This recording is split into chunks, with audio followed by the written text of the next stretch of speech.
This is a Lawful Stupid RPG production. Hail and well met, and welcome to Dragonlance, Echoes of Krynn, Dragons of the Hidden Flood, a D&D podcast presented by Lawful Stupid RPG. This podcast is an actual game of 5th edition Dungeons & Dragons, played by a group of friends, professional performers, and voice actors with a passion for role-playing, improvisational storytelling, and dice rolling. We'll begin in just a moment, but first, our players. Hello, I'm Jade, and I'm one of the founders of Lawful Stupid RPG. I've been a huge Dragonlance fan since the beginning, and producing this podcast has been a dream come true for me. I will be playing the dwarf of the party named Farron, and I hope the stories we tell sparkle in your hearts like the brightest gems Reorx ever dreamed of. I am Panda. I am a Twitch streamer who goes by the username CirqueDuPanda, and I'm playing Teely Tumblewood, your resident Kender who will try only a little bit not to annoy you. Howdy, my name is Samus. I am a professional opera singer, and I am playing the mysterious and slightly grumpy one-armed archer who calls himself Onweir. Hello, I am Chael, and I am not an opera singer, and I will be playing Blip with her awesome animal companion, Dinner, the amazing barbarian duo. Greetings, I'm Chops. I'm a Vegas showman as well as a ghost hunter, and I'll be playing Lhasa, a half-elven wizard who will prove his worth to the world.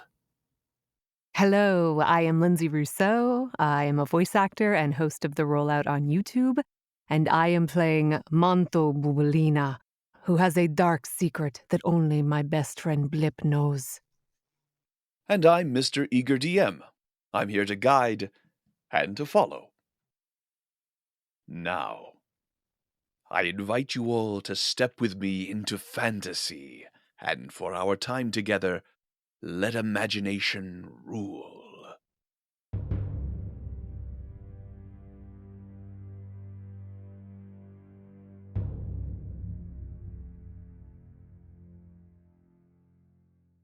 Hear now of the birth of Gwynned, an ancient power torn and ripped asunder. Was Ergoth cursed and blighted for its pride? A night of horror born from fiery thunder, as wrathful gods ignited fury's tide.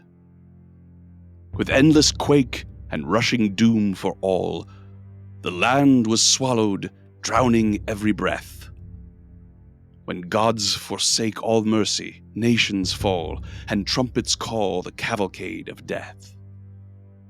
But as the heavens fell and oceans rose, young Gauthis, noble emperor, did pray.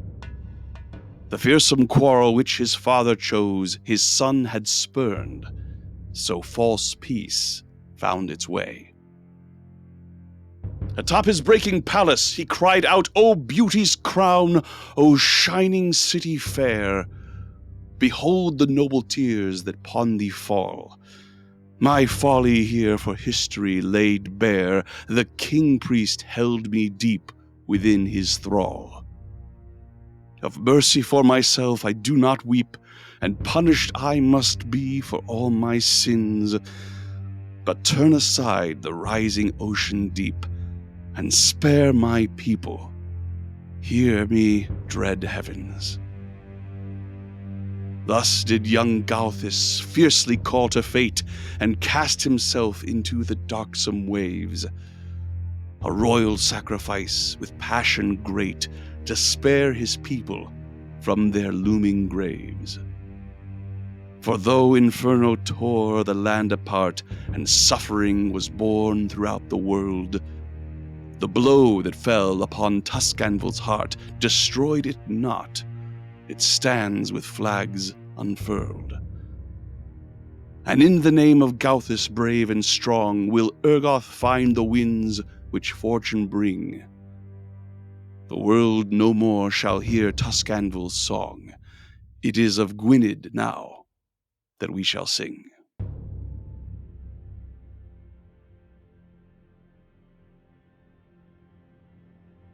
The flames of war have dimmed, and the rivers of blood have slowed to a trickle. Thanks to the unified people of Krynn, the evil goddess Takissis has been rebuked and her plans of conquest brought to ruin. The remnants of the Dragon Queen's armies have been scattered, dangerous though they remain. But that is just one of many new realities that face the world in the wake of what is now being called the War of the Lance. The most astonishing change is the return of the true gods, proclaimed loudly by some and whispered furtively by others, a hope and a doubt that thrums within every soul on Krynn. And while the war has left its blighted mark upon the lands of Solemnia and Abanazia, there are parts of Ansalon where cities stand unblemished, peoples who have been spared displacement, life that has gone on uninterrupted. Places such as Northern Ergoth and the Imperial City of Gwynned, but though the war never penetrated beyond the city's walls, there is plenty of violence to be found day or night within the City of Banners. There's a smack of flesh against flesh, and Manto, you reel back from the blow of the mighty man standing in front of you. There is a roar and a from the crowd that watches this fight as you stumble down to one knee in the sand before rising back to your full height. The man before you is easily 6'6", rippling with muscle. His chest hair is grown gray, and he wears upon his head a massive helmet with two horns that look like they might have been taken, perhaps ripped, off of a dead minotaur. He's known as the Ruddy Wrecker, so named because of the large birthmark he has on his shoulders, visible as he fights shirtless and armorless. And this birthmark he has enhanced with blood-red tattoos that create sort of a mantle around his neck. He stands in front of you, his large fists covered with spiked gauntlets, as he does a pose for the crowd, bringing his arms up and flexing and roaring at them as they roar back at him. And he cocks his head and looks at you, preparing for your retaliation. What do you do? I look at him directly in his eyes. I'm presuming I'm looking up at him to do this. Yes, he's quite tall. I will give you one chance to walk away. If not, it is on you what happens next.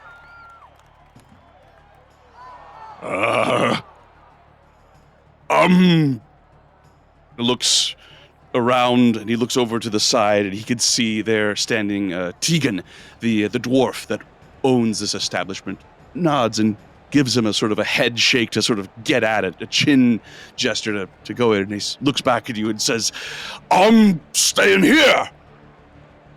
Right, Manto? Very well. And I will then, I already have my sword and shield in my hands, which is my normal attire for these types of battles. And you see as I nimbly jump towards him and then do this very tight roll. And the next thing you know, I have swiped my sword out right at his Achilles heel. All right, roll an attack, please. That is going to be an 18 to hit. Well, that is a hit. Please roll your damage. 11 points of damage. Wow, that's a tremendous blow.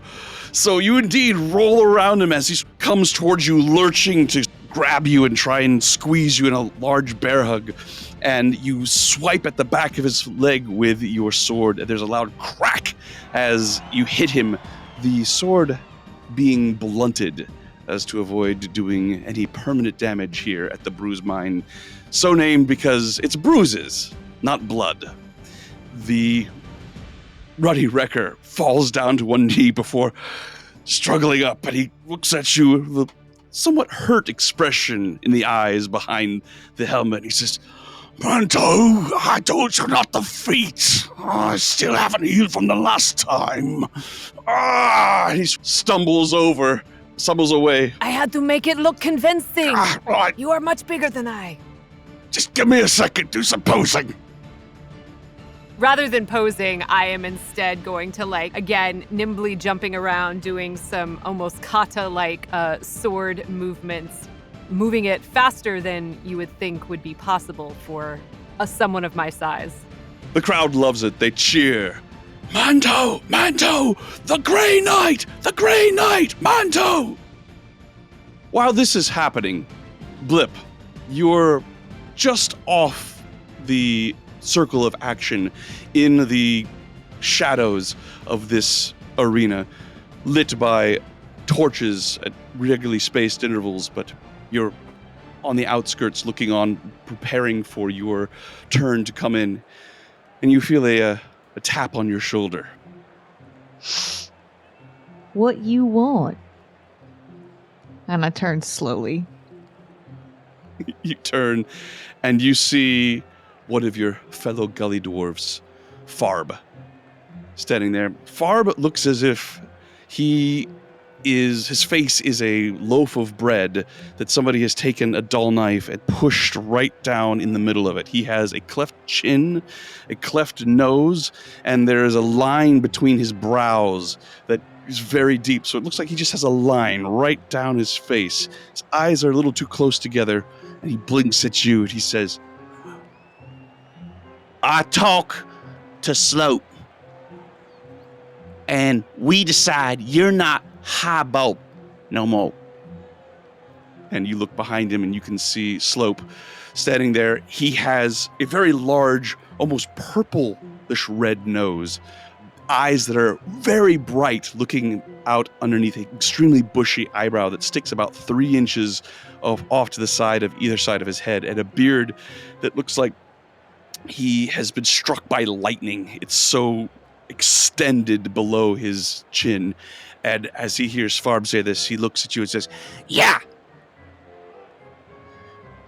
Farb says, He said, I say he's for high boat, then we get to eat your dinner.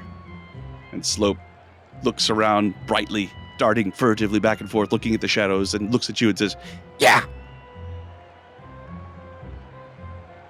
I stand there and stare at them, just complete and utter disbelief. And I slowly cross my arms. You challenge High Boat Blip, you die. You won't fight? You no kill me.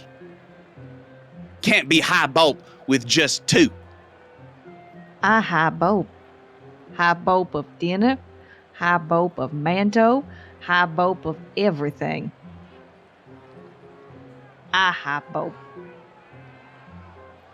Farb looks at you, raises an eyebrow. Roll an intimidation check, Blip, I certainly will. as there's another cheer from the crowd as Manto and the Ruddy Wrecker clash again. Just stay down! Never! The Ruddy Wrecker is invincible! Ah! Oh! Ah! Gods above! Oh. That is a 14. 14. And Farb licks his lips and steps back a little and says, You high boat of everything. he looks over at Slope, and Slope goes, Yeah. Wait, is Blip high boat or you high boat? Slope says, Yeah. At this point, I start to get angry. As I start to tense, you can see my muscles start to bulge with anger. And I reach behind my back slowly, and I grasp my bone warhammer and bring it around. Tell me about this bone warhammer, Blip. It is taller than I am, which is not much considering I'm only about 3.5 feet tall. It is as big around as my arms. It is covered, it's a thigh bone or a femur. It's covered in mud, blood, dirty and cracked, with a very large end on it that I have wrapped some rope around. As this appears, Farb looks at it, looks at you. Oh, I forgot you had that. Sorry. You high boat, Blip. Right, Slope? Slope looks, his eyes looking around, just with bright expression, just kind of like he's really excited to be here in the room and part of the conversation. He goes, yeah. Sorry. I'll stand over here now. I spit and turn and walk away. I knew I hot bope. Dumb sacks. And I'll lean over the edge and continue to watch the fight. As we return to the fight, the Ruddy Wrecker is beginning to sweat a bit, and he sort of sets himself, and you can see he's getting ready for the final clash, probably when you're going to take him down, although you could tell he's might be saving a little bit of something left. He's playing into the wound on his foot a little bit more than you think he needs to. He comes at you with an attack, swings his massive spiked gauntlet straight at your head before trying to jab you in the stomach with a quick jab. He has rolled a 13. That is a miss. All right, you deftly avoid it. He's off balance, his shoulder towards you, and his weight upon the foot that you already struck. As I dive out of the way from that attack, I then run behind him, and with my shield, I simply bash him in the back of the head, having to jump up a little bit because he is taller than me to try and knock him out, at least. Excellent. All right, roll your attack. 16 to hit. That's a hit, Manto. Roll your damage. So this is shield bash damage. How does that factor in? Since I technically am not shield bashing as the act. You know what I'm saying? Should I use? Roll an unarmed strike. Got it. 4. That is enough, thanks to the incredible damage you did on your first blow. As you strike him in the back of the head, the helmet goes flying off, revealing a pathetic attempt at a mohawk and graying red hair.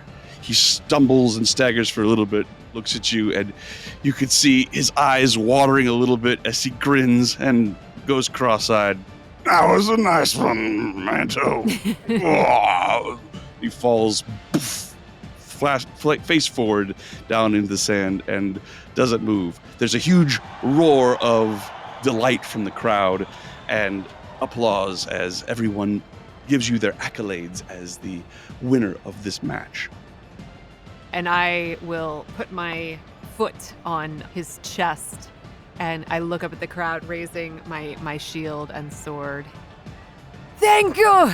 The undefeated champion! And I look over to the side of the ring, trying to spot Blip, if I can see her, to give her a little wink.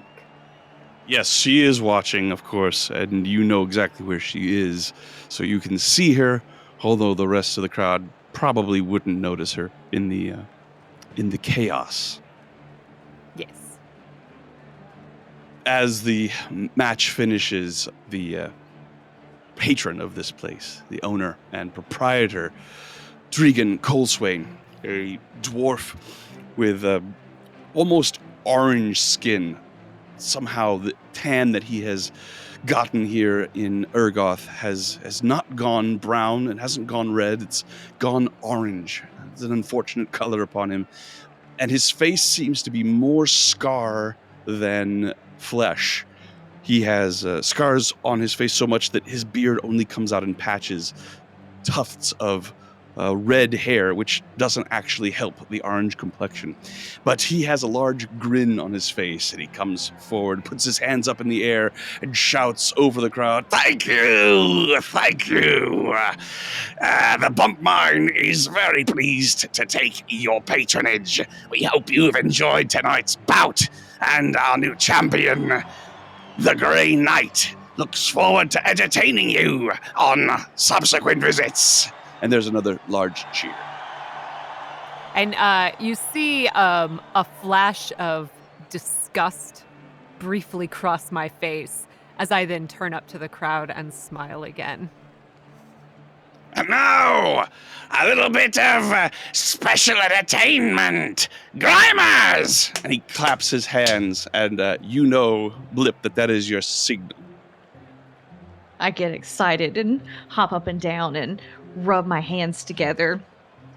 Chunks of mud and dirt and who knows what else falling off of my hands. I put my fingers to my mouth and give a sharp whistle to my trusty steed.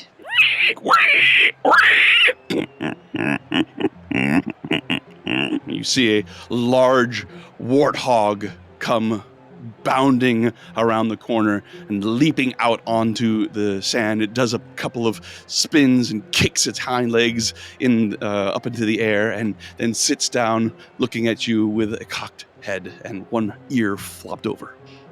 You see it. You see it. No. No mo. You stop.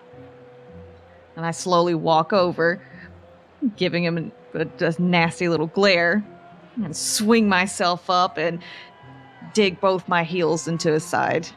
Let's go. We clean. All right, so around the arena you begin to ride. Farb and Slope come afterwards, and as you do, trash does begin to rain down. This is a normal occurrence as people test their aim with the various remnants of food and drink that they have, trying to hit the Grimers as they move around, but it is where you get most of your treasures and food, and of course Dinner loves it. Finds an apple core and chews on it as you begin to move around, sort of resorting the sand, covering up bloodstains. You go over to the unconscious form of the Ruddy Wrecker. I'll lean over with my bone club and sort of poke him roughly with it.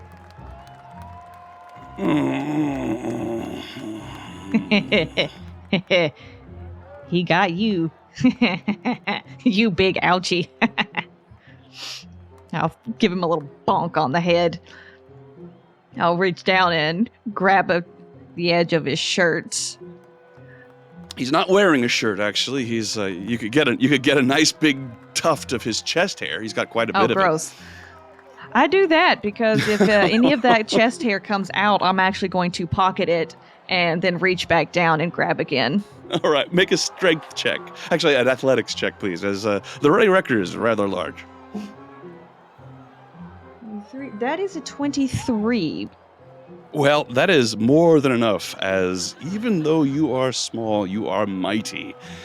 You set yourself on the sand, you reach down, grab the hair, and begin to signal Dinner that he should back up. And he backs up, and foot by foot, you drag the unconscious form of the Ruddy Wrecker off of the sand as the crowd laughs and jeers. Suddenly, a cry rings out. "This is boring! Trigan, there's not enough blood on the sand to call this combat." Dwarf looks up in the crowd and slowly begins to grow silent as all attention turns to a dark-skinned individual. He's wearing a blood-red toga that is folded over his arm.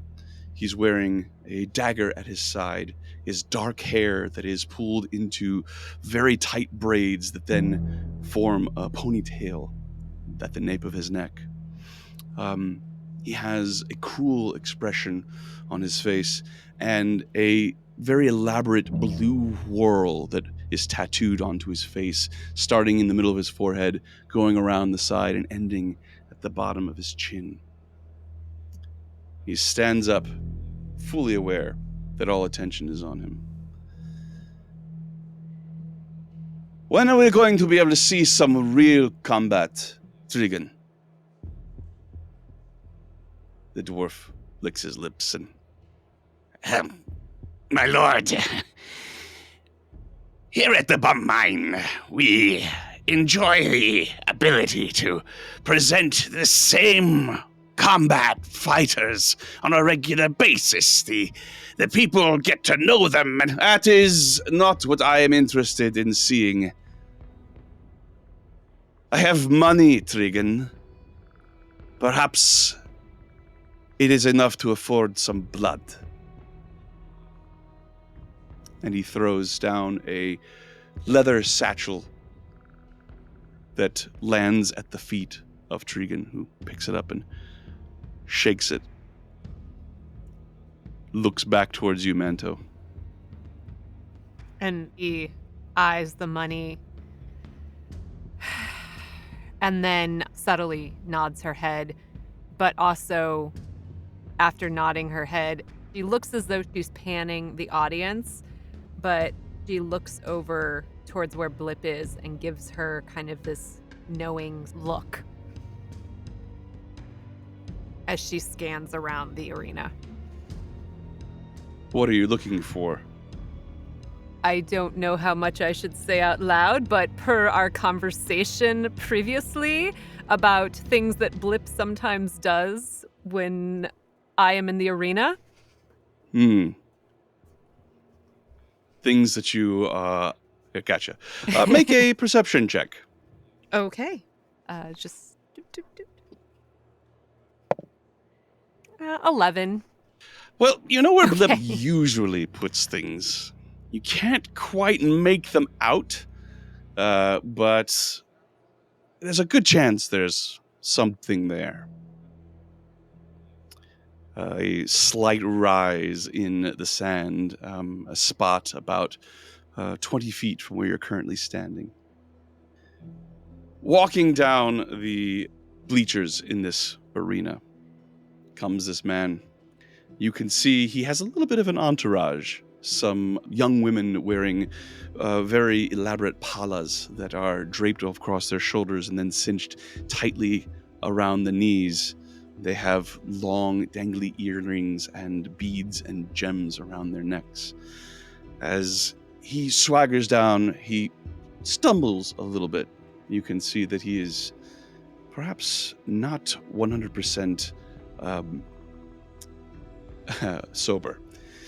And he comes down and gets to the edge of the arena and then jumps down, removes his toga, casts it aside, dropping it on the sand, and pulls out a dagger, which gleams in the torchlight. Sort of looks at you with a raised eyebrow, and Trigon comes over to you and says, all right, now be careful, lad. This could be a problem. If you play it smart, you might get a few new scars. But it will be a pretty penny for both of us. Try to make him look competent, at least. You understand me? I will do my best. Not the kind of fight that you want to win. So wait, you're telling me not to win? It could be complicated if you do. You know how these lot are. But it would firmly establish you as patron of the greatest fighters in the area, were I to win. I'm not gonna tell you what to do. Just stay alive. That I can do. and he backs off and bows to the man who comes forward and says, "So, Grey Knight, are you ready to cross blades? I am ready, if you are. I may not have a house behind my name, but you will soon see that my skill with a blade is all that I need. He holds his dagger, tosses it into his other hand, and takes a fighting stance and gives you a nod. Roll an attack.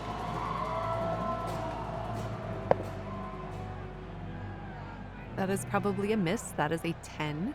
You have indeed missed, as he, despite being drunk, skips nimbly out of your reach. And it's at this moment that you look down and realize that you are fighting with a blunted blade, as you did not change weapons from the fight with the Ruddy Wrecker. I did not. As he jumps out of the way, you can see that his dagger is not blunted, and he leaps at you. Am I able to use my movement before he throws his attack, or no? You have missed him, so you are able to then move if you wish. Yes, so seeing that I have missed him, seeing my blunted blade, I would like to move as quickly as I can. I'm assuming there is a weapons rack of some sort. There is. Yes, I would like to try and run towards one of them to get a sharper weapon. All right, it is 25 feet away, so you're able to get there with your 30 feet of movement. You skid to a stop, the sand splattering in all directions. You have a bonus action, but you do not have the action or the movement economy you would need to. You can definitely drop the weapon you have, but getting one off of the rack is going to take your next turn. That's fine. I will drop the, bonus action drop it, but I've still got my shield in front of me, so yes. Okay, so Elatu comes running at you and tries to swipe at you with his dagger, going directly for your liver, but he has rolled a 13. That is a miss. All right. So he used his movement to keep up with you. He has used his action to attack, and then he moves back, waiting for your next move. What do you do? So is it a bonus action to pick up a weapon or an action? It's just part of your movement. Great. So I will then look quickly for what seems to be the sharpest looking blade, and I will indeed pick that up, and I will, seeing that he's slightly off balance from having missed me and also from being slightly drunk, I am going to use that as my advantage, and I will try to hit him, but also keep him off his balance. Okay. And that is a much better roll. That is a 21. Well, that is a hit. Roll your damage. This is still a bit blunted. All the weapons on this rack are blunted, but this one is far more sharp than the one you were using. That is fine. I am also going to, since that was a hit, I am going to expend a superiority die to turn this into a trip attack, if I can. So I am going to roll damage first. So that is 13 points of damage. And then, yes. You have created a very large red cut on his thigh. Mm-hmm. And then I will need you to make a strength save. Strength DC save. 12. That is a 7. That is a fail. You are now prone. So, as your blade comes and whacks into his leg, it nearly moves him perpendicular to the ground as he just falls prone right in front of you. And there is a whoa from the audience, which is then quickly stifled as this has gotten very dangerous. And the people of Gwynned do like their fight, their blood, and their violence, but one must not take too much pleasure in the attacks made on the patricians of the city. And I yell at him as he is prone. Do you yield? He jumps up at you, standing up from prone, and attacks. Ooh, I have a 16 to hit with this roll. That is a miss. Miss! Excellent. So his dagger comes up and nearly clips you. He's going for the kill. He is trying to get you right on your jugular vein, but you're able to lift your shield up and it goes above your head as you duck below his blow. I would also like to, with my reaction, riposte. Okay, go for it. Great. 18 to hit. That is a hit. Roll damage. 9 points of damage. All right, take a little off of that because of the blunted blade, but you strike him. Where do you hit him and how? As he is lunging at me with the dagger going towards my liver, like you said, because I am shorter than him, I am able to duck under his arm and slice right across his stomach. All right, another very painful slice that goes right across his navel, and he doubles over and takes a few stumbling steps back. And then I yell again, "Do you yield?"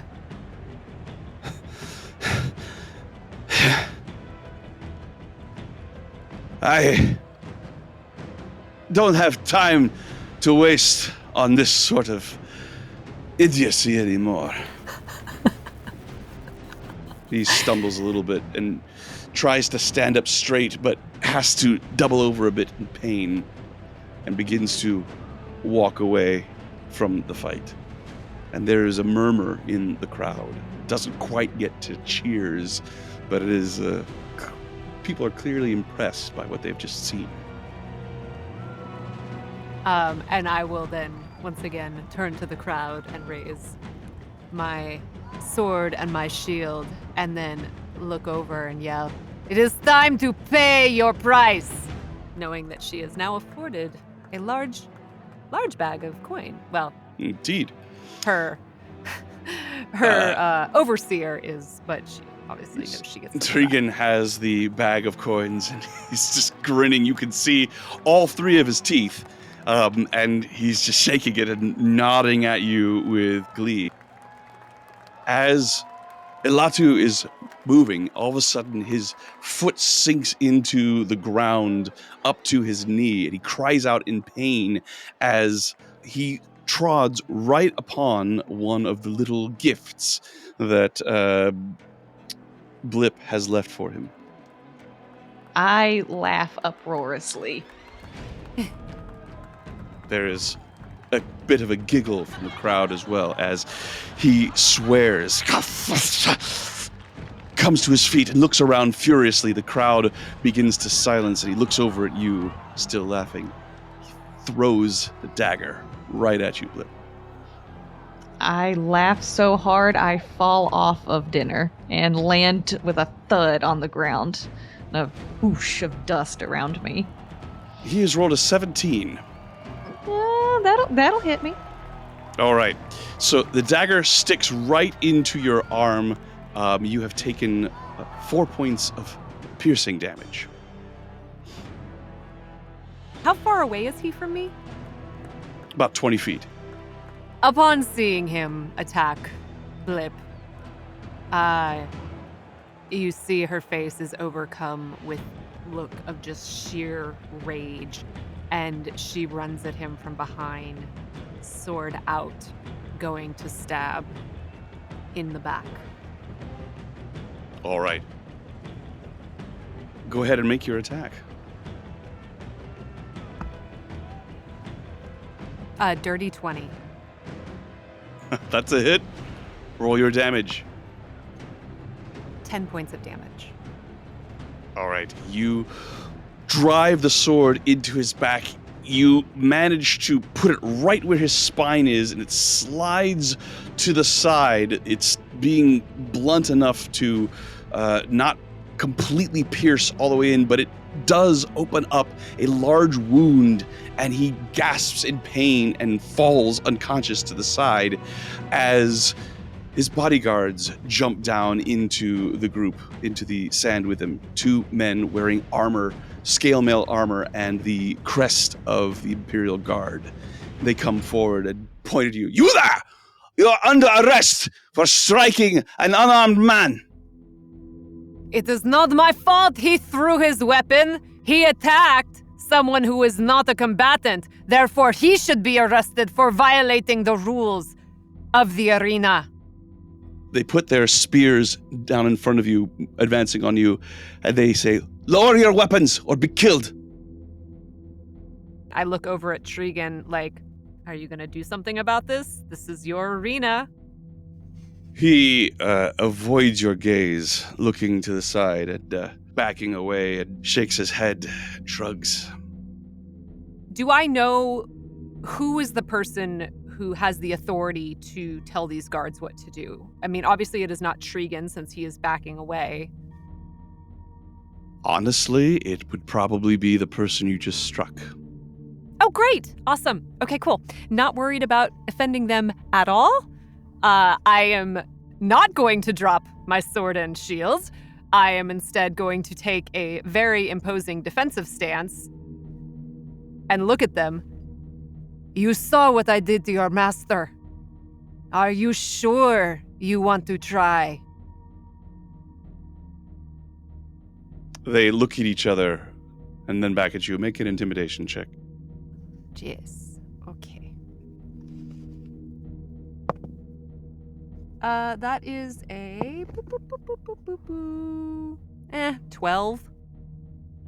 They look back at you. They seem unimpressed, but they also don't seem to be advancing. Blip, what are you doing? I am laying on the ground, writhing in tears. But as I see them advance towards Mento, I will get up and yank the dagger out of my arm and shakily brandish it in front of me and sniveling. You stop. I help. That friend. Oh my goodness. Cry.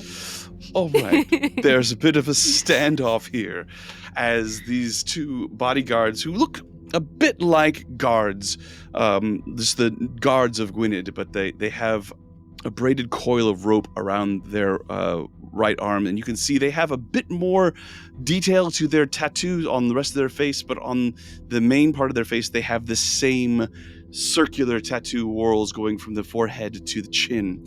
And they stand there looking at you, looking at each other, and it's at that point you begin to hear the sound of armored boots approaching from outside the bump mine. And I will look at them. Leave now, or be dragged out. All right. Make another intimidation check. Okay. Note to self, boost charisma next time. That is gonna be 14? 14. They take a step back, but they look at each other. Based on your previous failure, the DC has gone up, and they are not moved. And at that moment, a group of about a dozen soldiers, not bodyguards, but actual soldiers of Gwynned, the Ducarians, come in, and at their front is a man wearing a red toga, very similar to the one that Elatu put away. And he comes in and says, "I am Daxon Elatu. Where is my son?" Looks down at the unconscious form in front of you and looks up. Is he alive? Oh, yes. It is merely his ego that has been harmed, and perhaps a few scratches here and there. And for that, you will spend this night in prison. Very well. I have already proved all that I need to prove. Your son. You should really consider if he is the one to live on with your legacy. Oh, please keep talking. There are many more nights that you could spend in prison. No, you. And Blip will I'll begin to cry, just sobbing, and little snot bubbles will. As I sob even harder, my little dagger is shaking. That friend, you know. Fine. Your pet here can spend the night in prison with you. Huh? And he makes a abrupt gesture with his head, and the soldiers come forward and disarm you and arrest you. And they grab you also, Blip. I scream. Dinner. I scream. Dinner comes and attacks. Looks like the guard is about to kill Dinner. No! And I start to scream even louder, and my muscles start to bulge, and you can see my blood vessel pumping in right behind my eye. And I start to get so angry, and I just fart, and I lean down and bite into his arm as hard as I can to try to make them let go. Make an attack roll. And while she does that, I am, if you want to do this, I am going to look up to the masses that are in the audience, and we'll be saying something. What was your roll there, Blip? It's a 13. 13. You're not able to get through the armored gauntlet of this guard, but he looks down at you, and he looks at the pig and looks at the Lord who sat there and just sort of rolls his eyes, looks at you, Manto. What are you doing with the crowd? So I am going to look up at the crowd. Is this how you would have your champions be treated? Are you willing to let the lords of this land buy their way out of their shame? You know that I come here with honor. This is no honor. Interesting. Make a persuasion check, please. Oh, that's much better. Thank you. 18. A very strong roll and a very compelling argument. However, the deep-setted traditions of Gwynned are very stubborn. Everyone in Gwynned knows their place, and sedition is hardly ever spoken aloud. And the room goes deathly quiet. Daxanalatu steps forward and says, "Interesting. I have a vested interest in seeing that this little event does not garner too much attention. As such, I think I am inclined to be a bit hard of hearing this evening. But you should know and respect and stay in your place." I will give a kind of a half bow, like enough to be courteous, but not enough to show full reverence. "Bring the pig, both of them." The guards gather up Blip and begin to beat Dinner as Dinner squeals along its path as the group of you leave the bump mine. And as you do, Blip, you look over and you can see Farb, who looks over at Slope and says, "How about now?" And Farb goes, "Yeah." How about? Maybe. We'll see. As you step out into the night, and then across the cobblestones, being led to a dungeon somewhere in Gwynned.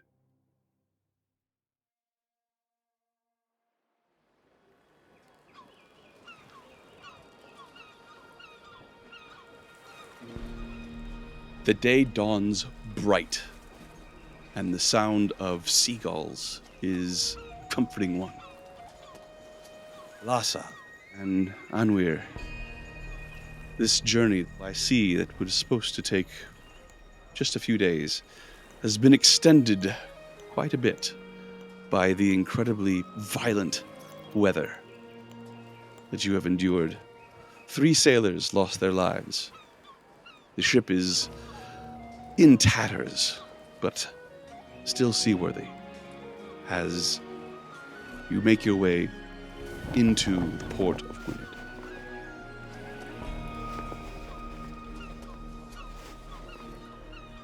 The city of Gwynned is built upon two high bluffs that overlook the Syrian Sea. There's a river that cuts a steep ravine between them. It's the Denault River. It forms a natural harbor, which separates the port and the mercantile district on the southern bluff from the more affluent and imperial district to the north. If you were to look at this particular area on a map, it would look rather like the beak of a bird of prey, or perhaps a crab's claw. This is the northern section of the city, comes around and curves down a bit, and then the lower section is sort of tucked into it, with the river and the port making the line in between the two. As you approach it, coming from the south, you can see the upper bluff above the lower bluff, spreading out almost like a father or a parent reaching out to envelop their child, or as a bird of prey coming to swoop down upon its food. There are brightly colored flags and banners flapping in the wind from nearly every structure over the size of 2 stories. As your ship moves into the harbor, the 2 bluffs rise up on either side of you.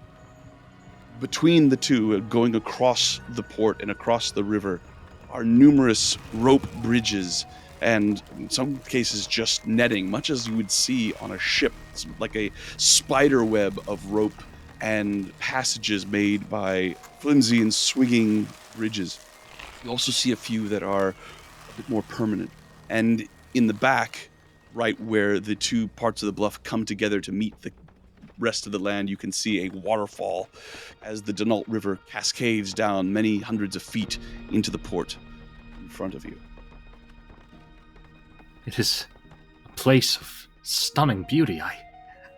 I never expected to see something as glorious as this. They always adorn it with such bright colors. It is my first time here as well, Lhasa. It is an architectural marvel, but I do recommend you quell your excitement, friend. Staring upwards in the city will signify to others that you aren't native here. You invite thieves and pickpockets. Keep your head low and your eyes forward. We have a job to do. There will be time to take in your surroundings soon enough. The bright eyes and smile slowly fall as I turn and face Anwir. You are right, of course. I should be much more careful.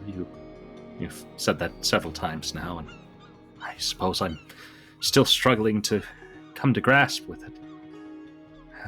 But we do have a job to do. And there'll be time, I hope, to look at all these things later. I will reach forward and put a comforting arm on your shoulder. You are right, Lhasa. It is beautiful. As ship moves into the port and finds its berth, there is a strong smell of fish that washes over you, as you can see numerous piers covered with them, nets being unfurled, and fish spreading out all over the docks and being packed into crates and carried off by porters in all directions. The gangplank is lowered, and various people begin to come and go, unloading and inquiring various things. Looking around, you can see most of the people here in Gwynned are of dark skin, and indeed, that would be completely expected of the people of Ergoth. If I may, DM, I would like to make a perception check to keep an eye out for customs that are specific to this region, how people greet each other, the way they address each other, gestures, that sort of thing. Interesting. Make a perception check, please. A good start. That would be a 1 for a total of an 8. There's a lot of activity going on here. You're still shaken from the storm And as you step off of the boat, there is a bit of dizziness that comes over you as your legs have not quite gotten used. Just when you thought they'd gotten used to being on a boat, now they're not used to being off of a boat. It is an unfortunate side effect of having been upon the ship for so long. But as you stumble, a hand reaches out and steadies you. You didn't even know he was there, but the tall form of Aranathus, Lasa's master, is standing right behind you and gives you a slight nudge, pushing you upright again. I will look up at him gratefully and give him a small nod. I must confess, I was not expecting the smell of fish to be so strong. With a quick stutter and a deep bow. Oh, I had not expected to see you out so soon, and the smell, it's a lovely reminder of home, don't you think? I suppose. Lhasa, I would speak with you alone for a moment. Yes, of course. While we have this opportunity, would you be so kind as to describe Lhasa? Yes, he is clothed in a light green robe with white trim around the outside, a bushy set of mutton chops, and a thick mustache of bright red wreath his face, and gleaming eyes like emeralds peer out from underneath the hood, which is raised high to hide his half-elven features. Aranathus wears a white robe. He is about an inch taller than you. He has long, very straight, white blonde hair and a balding pate. A man who would perhaps be considered wizened were he not full-blooded elf. As it is, the only age you can see is in and around his eyes. His skin is utterly smooth and quite fair. He has long, tapered fingers, and he holds a staff that glows with an inner power that is not usually perceptible in the full light of day, but if he ever stands in a shadow or in the night, you can see it glows with a yellow light. He looks at you and says, "It has come to my attention that you and Anwer have become aware of one of the reasons why we are here. One that was perhaps not known to you prior to setting out." Yes, I must admit, it did not go unnoticed by myself or Hanweir. Thank you for your candor, and I will trust your judgment as far as Anwer is concerned. I must travel immediately to the Imperial Palace, carrying these items with me. I will go with the luggage and the rest of our belongings. I think it might be best for you to travel a more circuitous route, explore the city as best you can, and learn from what you see. Ask questions. Find answers. He closes his eyes and furrows his brow for a moment and says, "There will be a presentation to the Emperor this afternoon, and then entertainment in the evening. So don't take too long." As I turn to face him more, looking upward instead of stooping and bowing my head as I had been, the face starts to open up and smile broadly. Yes, of course. We wouldn't be late, and thank you for the opportunity. I need to understand them. I need to. I would be very curious to hear what your first impressions of a human city are. Well, if they're anything like Anwir has been, I think we'll get along very well. We shall see. And he very calmly turns and moves towards a palanquin that has been prepared for him, along with several other large carts containing all of your belongings. Anwir, you look over and see that yours have been included. Would you take this opportunity to describe yourself, Anwir? I look tired. I walk with my shoulders. Thank you. We'll move on. Anwir walks with his shoulders slumps forward and his head down. His dark, straight hair is carelessly brushed forward in an attempt to obscure his facial features, and his dark beard is bristly, probably extending just a bit beyond stubble. But if you were to look at him up close, you would see deep-set eyes marked with dark circles and brows that are often furrowed in concentration. And if you looked really closely, you'd see a spark of life, a spark of defiance in his indigo-colored eyes. He wears black combat leathers and a black paludamentum cape, a half cape, over his left shoulder. His bow is attached to his back, with a small metal clamp protruding from his right shoulder, and a quiver of arrows hangs alongside it. And if a stiff breeze were to blow the cape upwards, you would see what it is that he's attempting to hide. His left arm is missing from the mid-bicep down. Your belongings have been added to the cart that seems to be going up to the Imperial Palace along with Lassa's master. It appears Arnathus thinks that I'm going to be traveling with you for quite some time. Then it would seem he has seen something that we have yet to see ourselves. And honestly, I was hoping you would join us. I have nowhere else to be, Lhasa. Yes, I do recall, but I would never presume. Someone like you could show me so much more. I don't even know where to begin. He's given us leave to take our time about the city.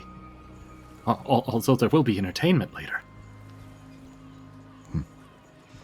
Take a deep breath, Lhasa. The city is yours to explore. I will go with you. I'll let you lead the way. If you really think that's best, I can't turn down the opportunity. It's where do we go first? Perhaps I can be of assistance with that particular question. And you see, stepping forward, a man about mid-20s, wearing scale mail armor. He has a helmet in his hand with a large blue chevron on the top. And he's wearing a short kilt and booted sandals that come up to mid-thigh. He has a short sword at his side. It's dark skin, and across his face you see swirls, designs, some dots, some geometric patterns, all done in a yellow ink. He has very short hair. It's black and has been cut very close to his head to the point that it's almost been shaved. And he bows before the two of you. And he says, I am Tullian Haxus, and I have been assigned to be your guide as we make our way towards the Imperial Palace. Tullian, I will return the bow. What kind of guide? Well, I suppose that depends on what it is you are looking for. I can take you the most direct route, if you wish. We would probably be there within the next hour or so, definitely before the next meal. But if you wish, I can take you a more interesting route. At this man's approach, I suddenly shoot my hand to the necklace, which I have been wearing. It's a silver necklace with intricate knotwork to it that has a single green gem at the bottom, and I begin to worry with it, and I step slightly back, letting Anwir be ahead of me a pace or two, and I bow deeply, and I would like to take a more indirect route. Should I say, Anwir? I will place a hand on your shoulder, and I'd like to do an insight check on this man. Will you say his name again for me, DM? Tullian Haxus. That's a 25 on insight. 25. He is doing an extremely good job of hiding how insulted he feels by being given this duty. Very little of it shows on his face. His smile appears genuine. His eyes betray very little of his scorn. Doesn't seem to be directed at the two of you per se. Just that he feels that this perhaps is beneath him. Tullian, I imagine you probably have many other things you would prefer to be doing at this time. So I would ask you, where would you take a friend in a town such as this? Make a persuasion check. I can do that. Probably not very effectively. Yeah, that's a 3. A 3. He catches his breath a little bit, and absolutely not. I have been given my orders, and I am more than pleased to be carrying them out. Well, where would one normally go after a long sea voyage? I suppose it depends on what your particular vices are. I think we would like to see what makes this city special. Well, look around you, friends. The larger bluff is generally referred to as the roof. The smaller one where we are now is the shelf. There are numerous paths we could take to the Imperial City, the Imperial Palace, that is. Most of the more refined things to see will be there. But the shelf can have its charm. I think the shelf would be more reflective of what the city is truly about. May we explore there first? Yes, I was thinking the same. I would like to get an idea of what the what the common folk do here. I've never been. Well, and as he begins to speak, he starts to walk, looking back towards you occasionally. The people here, I imagine, are very similar to the people you will find in other parts of Krynn. Mostly sailors here on the docks. And indeed, the sea plays a very important role in nearly every aspect of life here in Gwynned. Even the winds and, well, the Denault. And as he speaks, he motions, and a gust of wind comes through and swirls around the entire port. And as it does, it moves the waterfall of the Denault to the side and sprays the water in all directions so that it falls down upon the numerous bridges that hang between the two bluffs, and also then into the lower city, the shelf. And as you move into it, you do feel that every surface in this area has a wet look and a glisten to it, and there's a wet smell, occasionally a hint of mildew. It reminds you very much of being on a ship, actually. The constant spray of salt water. In this case, it is fresh water. The wind blowing the Denault and scattering its droplets over the lower city on a semi-regular basis. Looking around, you can see that there are a variety of races here that That is to say, there are a variety of types of humans. Most of them are extremely dark-skinned, but then there are some that are more tan than dark, and then a few that are fair, such as yourselves. Mostly human. You see one dwarf trundling a cart down a street full of shellfish. But everywhere you look, you see dark-skinned people with very elaborate tattoos and whorls on their faces. And the banners and flags flapping in the breeze above almost every building that you can see. Tulian, these tattoos, these facial markings, what do they signify for the people here? Ah, this is indeed your first time in Ergoth. This is a tradition going back many centuries. The Ergothian people have come to understand the value of knowing one's place and performing one's task and not straying too far from it. We have these tasks, these aspects of our life represented by designs on our face, such as mine. And he points to his face, and you can see he has quite a few different intricate interlocking sigils on his face. This denotes that I'm a soldier.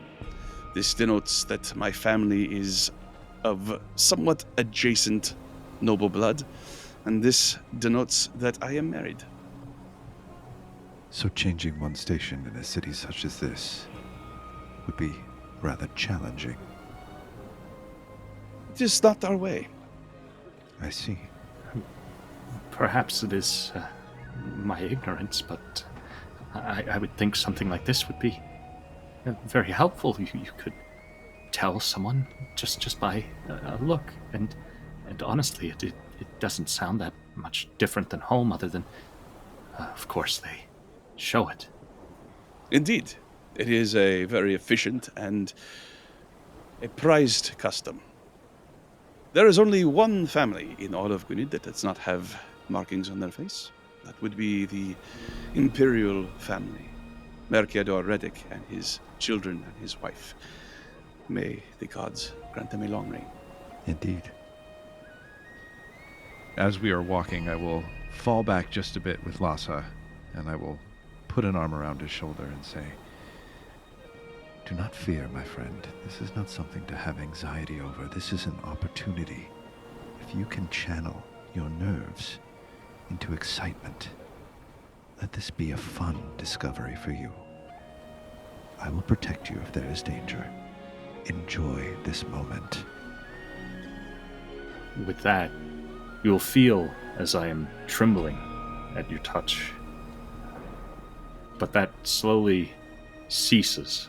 Instead is replaced with a very firm feel in the spine of just uprightness, and I begin to look about much more openly. And is that was that a dwarf? I've never. Yes, Lhasa, it is a dwarf. Where do you think he's going to take us? I mean, look at these people. There's so many of them, and they walk around like it's all right to just be around with everybody. You would never see this. Okay, perhaps that's a bit too much excitement. Somewhere in the middle, Lhasa. You're right, of course. I forgot myself. Just keep doing those deep breaths we talked about. Right.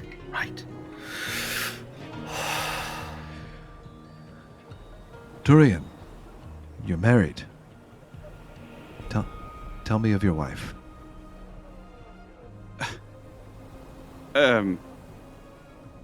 Well, she's, I'm happy to say, of noble blood and very, very fine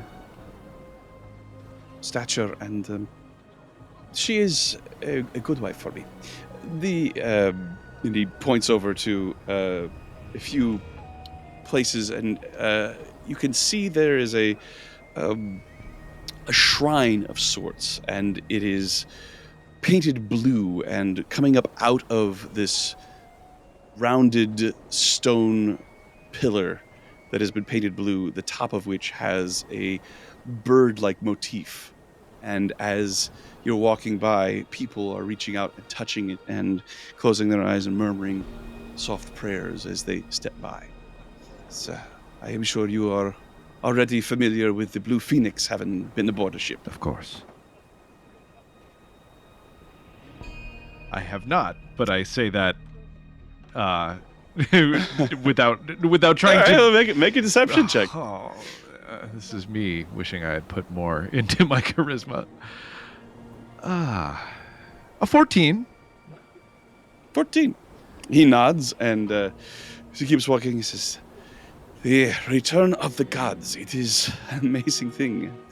Of course, here in Gwynned, we never stopped worshipping the sea gods, Habukek and Zeboim. But of course, here they are known as the Blue Phoenix and Ran. But much of what was done in the past had more a feeling of tradition. Now there appears to be actual purpose in our worship, which is strange and wonderful and, well, different at any rate." As we are passing this, I take this moment where Onweir is speaking with our guide to slip away briefly to this statue, and I place my hand upon it, and while grasping my necklace, I close my eyes and lean my head forward, almost touching the edge of the statue, and I whisper, "Thank you, Zeboim, for such a kind journey. You have offered us your wrath, but in so doing you have brought us great gifts. I ask that you keep us safe for the rest of our travels."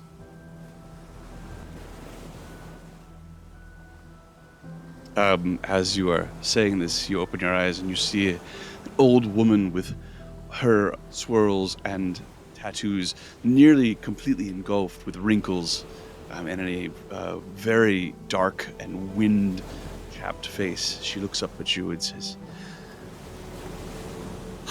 This is not a shrine to Zeboim, fool. This is the Blue Phoenix, Habukuk. Habukuk's shrines are on land for those who wish the safe return of their loved ones. Zeboim shrines are on the sea. Every boat that sets sail from Ergoth. My hand shoots to my mouth, and forgive me, Venerable One,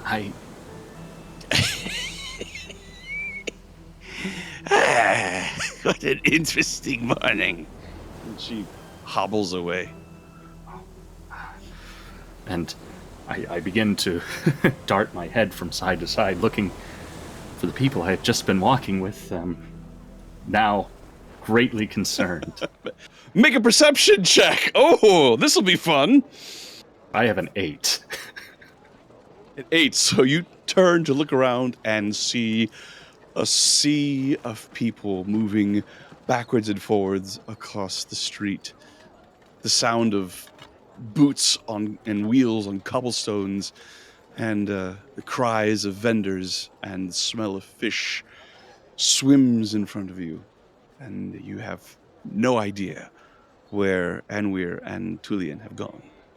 A look of utter shock comes across my face as I... Okay, all right. Just breathe.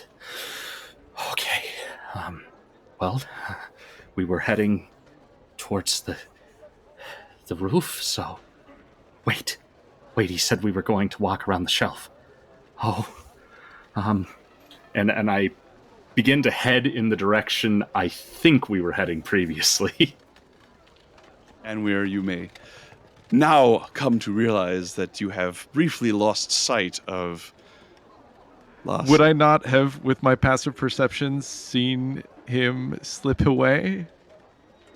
Well, let's do a retroactive stealth check. Did you definitely try to slip away unseen, Lhasa? I don't know that it would have been intentional, but certainly he would be trying to make himself small to all the other people, so it very well may have happened accidentally. Right, well then make a stealth check. We'll see how effective you were at this. That's gonna be a 19. Oh no! Well then. My passive perception is a 22. Oh, goodness. So you look behind you and your eyes furrow for a moment as you realize that Lhasa is not immediately in sight, but after but a moment you see him looking quite small and alone amidst the sea of people, standing worrying with his gem, looking around, quite lost. I will take a moment to observe the interaction that he has with the old woman, if I did see it in time. And I will allow him to take in the scope and spectrum of the city for a moment. And before his panic gets too great, I will quietly come up behind him and place a hand on his shoulder and say, "And this is why we stay with the guide." Oh, thank the gods.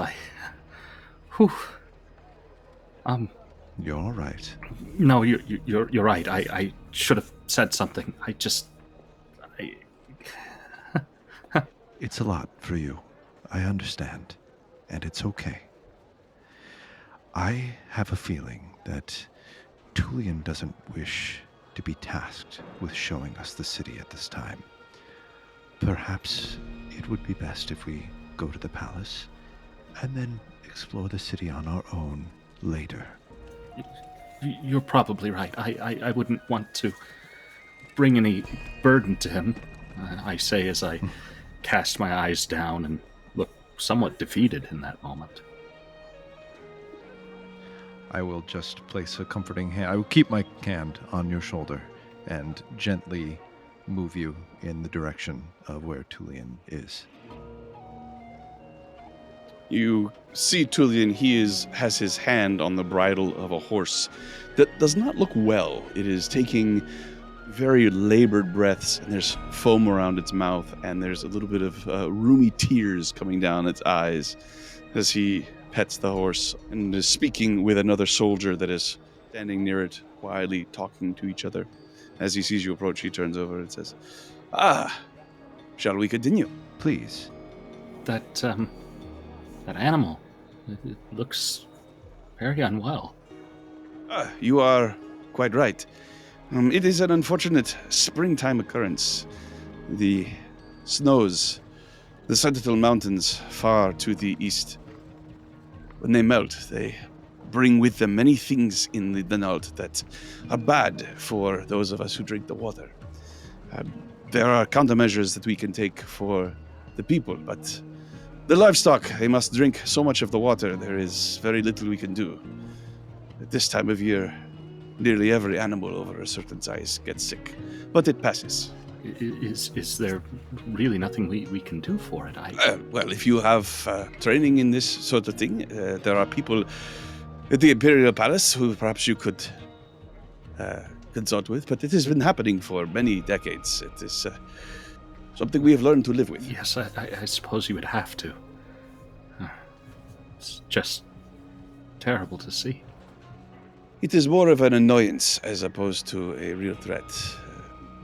We keep a supply of horses that are not supplied with water from the Denalt in case of attack, and though they be sick, the animals are still capable of doing basic work. It is merely unpleasant. Watch your step.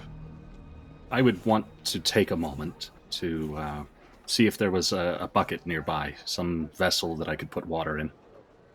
You look down, you see a wooden bucket with simple iron bands. Make sure that it's empty first, turn it out, and take my water skin and fill it up and place it in front of this horse. There. The horse brings its head down and buries it in the bucket and is able to get a few slurps from the water that you put in the bucket. And Tuyan looks at you. You might regret having used your fresh water in such a way. As I said, there are countermeasures, but they are very bitter. You mean to say that there's not fresh water available at the moment at all? Oh, it's fresh. It's just... well, especially if you're not used to it, it can cause a great deal of inconvenient discomfort. Oh, I didn't realize. Thank you, Tulian. You have been more than generous with your time. I think it might be best if we hurry to the palace. If you insist. And he begins to lead you further up the streets. There's a little bit of a switchback as he leads you to the area where more of the bridges cross over the port and where it narrows a bit. And he gestures at them and he says, "We call this the Rigs. It is a fun place to climb when you are young, but as you get older, I recommend against it. We have two options. We have he points up to a covered bridge, the High Promenade and the Undersluice. The High Promenade has a bit of a fee, which I am happy to pay. The Undersluice can be a bit more entertaining, but you will also more than likely get very wet." When in Gwynned, let's take the Undersluice. Right, he leads you to a long covered bridge. It has a arch. It's made of mason stone and arches over the port below and the Nalt waterfall falling about 50 feet to your right as you cross over. Above you, there is yet another bridge, but this one is open, and as you look up, you could see that there is traffic moving on it. There's a large, almost a barge-like cart or crate that is being pushed along, and as it does, it overflows water on either side of the bridge, and it splashes down upon the Undersluice, which is covered, but not very well. And so water does indeed rain down upon you as these different barges and carts and crates move back and forth along the bridge at the top of you, which you would assume to be the sluice, as this is the Undersluice Bridge. Passing by this amazingly beautiful scene, I start looking up at the waterfall with this look of pure amazement, fire in my eyes, just this passion. And then suddenly I come to the realization that I'm looking up, which I've been told not to do. So immediately hunch back down, pull the robe even tighter, and just, this truly is a wondrous city you have. I don't know that I've seen anything like this. I'm pleased to hear it. And as you walk, there's another big gust of wind that comes through and around the ravine, catches the Denalt river and splashes it across the bluff down upon the shelf below you. Just as the sluice moves over, there's a large mass of water and droplets that splash over you as you make your way across and up to the roof. Heading in that direction, you can see at the very top the Imperial Palace. It is a structure made of several different sized cones, which have many pillars around the outside of them and domes over top. There is a bit of an purplish orange hue to them, as they seem to be made of some exotic stone that you perhaps have never encountered before. To its west, there is a large circular structure that butts against. The circular structure leans almost all the way out above the bluff that heads down. It sort of looks like almost that it is beginning to pour over the side, but you can see it is just an illusion of where you happen to be and where the sun is. The Imperial Palace abuts right up next to it. And then slightly beyond it is another structure, this one more cube-like, except the very top tapers up with a large pyramid-like structure and then a long tapered spire that sticks up into the air about 50 feet. As you are walking, Tulian points at the Imperial Palace. That is the Imperial Palace and the Imperial Arcade. Over there is the Teatro Spire. He points at the spire going up. The finest opera houses in all of Krynn, if not the finest. And that, of course, is the Furo Circus, the Fury Coil. It is where there are a great many games and demonstrations of martial skill. Games. Yes, games. When I speak of games, I'm not speaking of the sort of games that are played with a ball or a stick or a rope, sort of thing that children do. Here, games are grown men trying to wound each other with lance, with sword, sometimes on horseback and sometimes not. At this comment, you see me flinch a little bit, and I look like I'm about to say something, but I close my mouth. Do they often make it out of such games well, or you said they try to injure each other? How far does it go? Sometimes very far indeed. Those are very exciting days. And this is common entertainment for the people here? Yes. In Gwynned, we celebrate all forms of beauty, those that are of a more artistic nature, and also those that are a martial quality. And what other things do people spend their times on? I understand the opera, I understand the games, but surely it must be more than just that. Well, of course, there are those industries that support the arts and the combat. And of course, and he points down, and you can now see a large number of fishing vessels and warships. The Imperial Navy. Yes, there are splendid vessels there. But come, we should get you to your quarters to freshen up so that you can be presented to His Imperial Highness. May the gods grant him a long and prosperous reign. May the gods grant him a long and prosperous reign. Yes, a long and prosperous reign.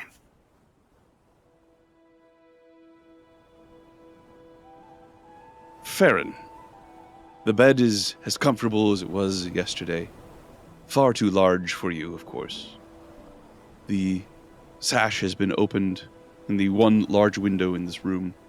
You have a stunning view of the Furo Circus, and then below it, the Syrian Sea stretching out to the horizon. Unfortunately, the sun reflects off of the various structures that are outside in such a way that a good portion of light enters your room far earlier in the morning than you would like. As before, there is food on the trestle near the door. Lintharis has arrived, as she has every day for the past several weeks, with your breakfast, leaving it quietly and letting the scent of it awaken you. I open my eyes slowly as the food enters my nostrils, and I smile.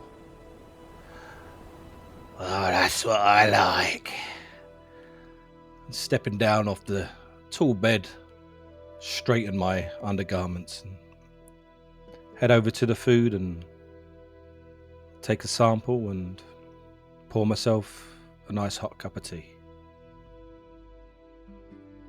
So there's scrambled eggs, there's a very salty fish, which you've come to enjoy, and a pale orange melon that is far too sweet for your taste. Although, when combined with the salty fish, it is surprisingly delicious. And you sit down with your hot cup of coffee, take a deep breath, and get ready to eat when the door to the wardrobe slowly opens, and you see, once again, you are not alone. Teely, would you describe yourself, please? I am a just about 3-foot kender with long, brown, almost auburn hair, tied up in a classic top knot with almost like a veil draped down. Very brightly colored clothes, a beautiful vest covered in all sorts of jewels and beautiful little trinkets that she's kind of fashioned into earrings or necklaces. My face completely colorful, just as the dress. Makeup, all sorts of things. Jewels, little gems and things stuck on. A really long flowing skirt that has all sorts of layers, and as I move, the layers reveal underneath lots of pockets and pouches with trinkets and jars and any kind of thing you could think of, just kind of like clanking together. What does she see, Farron? Oh, she sees a half-awake dwarf who's literally standing over the food. I'm extremely tall for a dwarf, around 5 foot, which is very, very uncommon. I have shaved hair, or shaved head, both sides, with a Mohican tied back into a ponytail. A bristly beard at the moment, but you've seen him in a better light when he's a bit more groomed. And I have a beautiful beard with 3 braids as long as his belly, tipped with golden beads.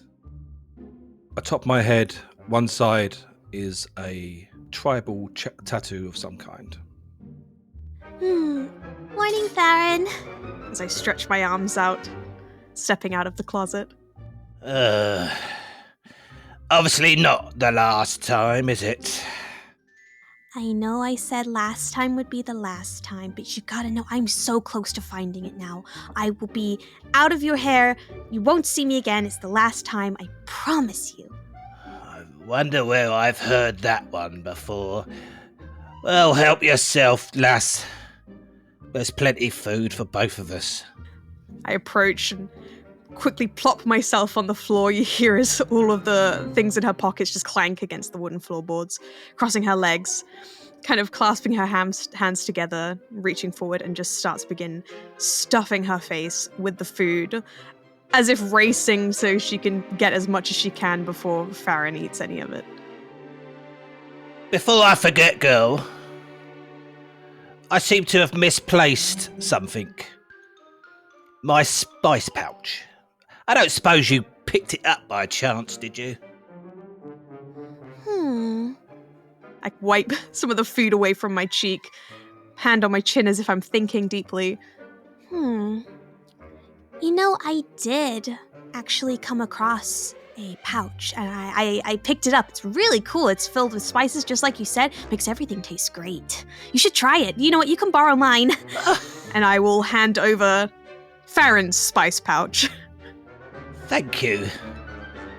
I'll take it back and put it back exactly where it was hidden before, but then I realise, No, not there.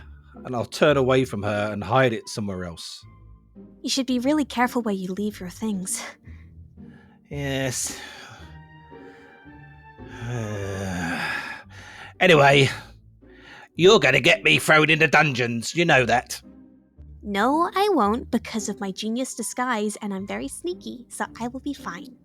Plus, I have a really good dwarf impression, so I can pass away pretty good. You sound nothing like a bloody dwarf. I don't think you can hear yourself very well. You're just lucky there's not many of us here.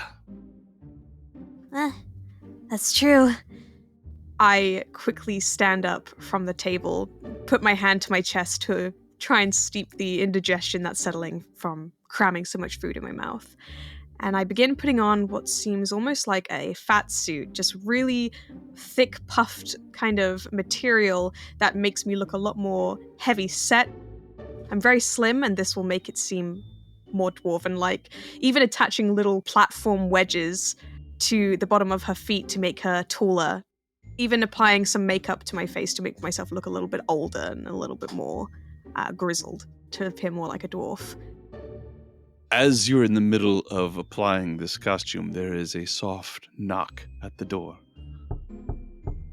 Master Farron? Oh yes, one moment. I'm getting dressed. I jest to Teely to get back in the cupboard. Stumbling, nearly falling over, I quickly cram myself into the cupboard and kind of hold it shut, just gripping on the inner parts of the door, just trying to hold it closed. There's another knock at the door. Oh, come in, dear. The door opens and in steps Linthara. She's wearing a very simple in style, but of a very good quality cloth pala that wraps around her shoulders and then around her waist. And then in the way that you've seen nearly all of the women here in the royal palace, very tight around the knees to the point that it's very difficult for her to take more than a few inch long step. She's wearing flat shoes, and she has in her hands a bundle of linens. She comes in and sets them to the side of the door, and she says, I have good news for you, sir. I think that this afternoon the Emperor will be able to hear your petition. He has cleared his schedule for something important, and I'm certain that it is finally time for you to have your meeting with him. Well, that's fantastic. I don't know for sure, of course. We could cross our fingers. Yes. Well, I don't know for sure that is what is happening, but I do know that the schedule has been cleared with no prior notice. So I think perhaps your many messages to his advisors have been heard. But we will need to make sure that you have something proper to wear. So it needs to walk over towards the wardrobe. Oh, no, my clothes are not in there, no. Your clothes are not in the wardrobe? Oh, I'll just wear this. I'm clearly standing in my my bedgown. Well, I do not mean to contradict you, sir, but that would be very inappropriate. Perhaps a nice toga or something more indicative of your native land? It's very true, yes. I don't mean these. I don't mean my gown. She turns again towards the wardrobe. They're dirty. Let me get them for you, and I'll drop them outside my door. How about that? Oh, you wish to have them washed before you meet with the Emperor? That's a great idea, yes. Yes, that is very wise. Make a deception check, Farron. Oh, God.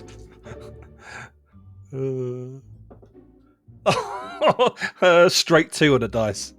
All right. Okay.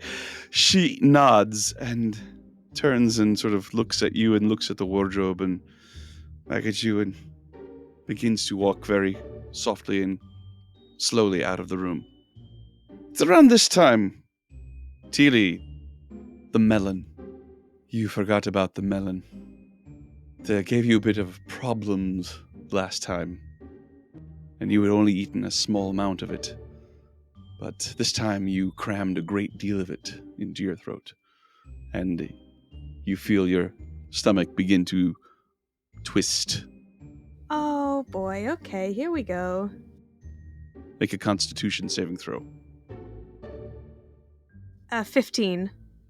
Describe to me what you think and what you do in order to quell this grumbly tummy of yours. In the tight confines of the closet, just pushing down on the padded fat suit on her belly to try and muffle the sound. And in my head, just closing my eyes, just thinking, any minute now, it'll be fine. Just a minute away, it'll be okay. It'll be fine. She'll leave, and I'll be okay. I can then go to the toilet, and I'll be fine. You have this conversation with your stomach. Your stomach sort of makes a kind of a questioning sound. Just a minute, I'll be fine. Don't worry, it'll be okay. Farron's getting rid of her. Shut up! Stop it. With a roll of a 15 save, you have succeeded in convincing your stomach not to flip. And Linthara moves out of the room, opens the door, looks back to you, Farron, and bows and says, well, I will be waiting for your... Thank you, my dear. Yes, thank you. She closes the door, and you are now alone in your chamber. I walk over to the cupboard door, and I open it sharply. You're gonna get me thrown in prison, girl. Like I said, it's fine. This is the last time. Where is your toilet? I really need to go. Over there. But more so, girl. Don't get yourself in danger. And you notice maybe some slight care about you getting caught. There's a garderobe around the corner from where the main chamber is. Over there, my girl. I run over and immediately try and relieve myself. But even on the toilet, I'm still putting on that fat suit. I'm still doing my makeup. I'm still trying to get ready just in case that woman comes back in. Farron, you've suddenly been put off your food. Ridiculous. I still stuff my face. Right. So after a few moments, indeed, you have completed your costume. What do you look like now? Sorry, just how old is Farron? He's probably about 30 in human years. Okay. I look like about a 30-year-old dwarf, about the same age as Farron. A little bit taller than previously, as the wedges on her shoes. Hair still up in a top knot, but kind of hidden behind this weird hat that she's fashioned, almost knitted to wear, that wraps her hair up and just covers it all. A much larger version of herself and older, and a little bit taller too. Thus disguised, what do you do? I head over, reach underneath Farron's bed and pull out my hoopak and my lyre. Stand upright. Thank you again, Farron, for looking out for me and everything. I really do appreciate it. And you know what? As a thank you, you can keep my spice pouch. Yes. Thank you, my dear. Please, be careful. I will. I haven't been caught yet. And as I said, trusty disguise, I will be just fine. I will, maybe write to you if I find Uncle Trapspringer's thing. Sure. Okay, great. Good to see you again, Farron. And, have a good day. And you. And you really shouldn't wear your bedrobes to the meeting. It's not a good look. No, I don't think I will. Yeah, get changed. It's not, yeah. Do that. I shoo her out of the door. I leave. You open the door, and standing outside is Linthara, speaking quietly and demurely to a guard. The door opens, and they both turn to look at you, and Linthara says, Master Farron, you're... Who are you? Oh. The guard stops quiet mid-sentence and turns and looks at you. Teely. I'm Farron's lover. We met here secretly. Oh.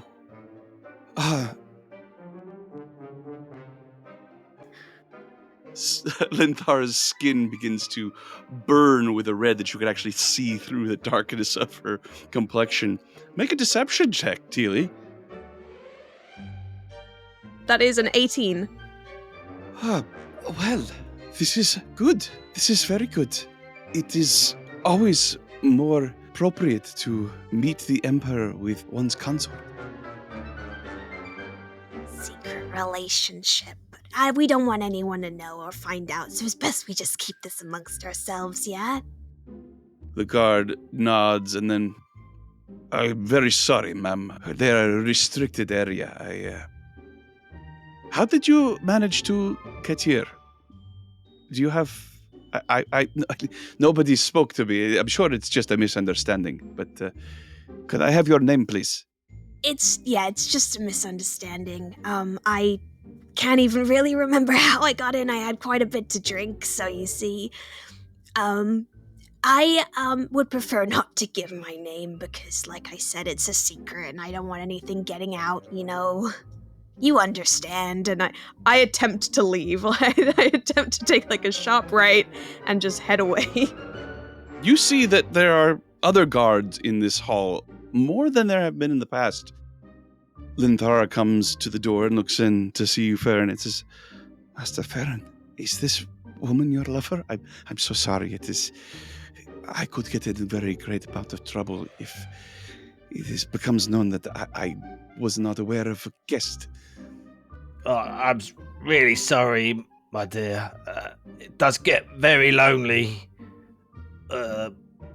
while waiting, it won't happen again. I sincerely apologise. She will never come here again. If I could perhaps, it does not even have to be her real name. If you could give me a name.